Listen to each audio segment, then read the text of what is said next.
right? I'm not taking personal digs.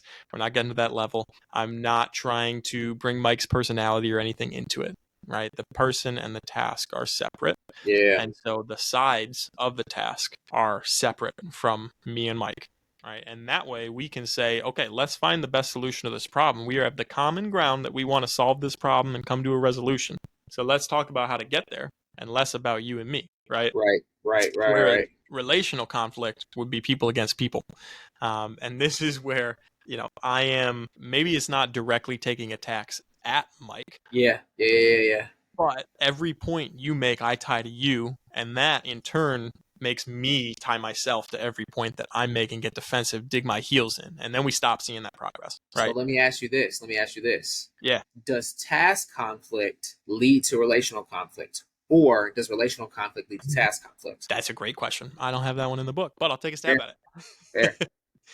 I think it depends over time, your relationship with that person. I think it go Yeah. either way, in short. Yeah. Yeah.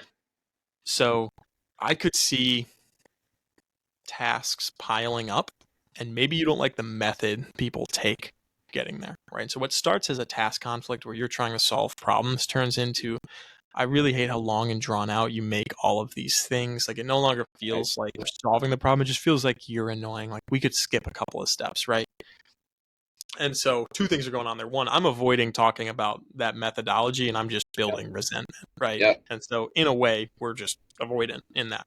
The other thing is, I'm starting to care less about that task and solving the problem and more about the relationships and the people in it, right? Let's take partnership, for example. If you have somebody that you really, really care about, you might have grown up and people versus people is what it is. Like, you're arguing with somebody. And so to find a solution, you need to argue and hash it out, right?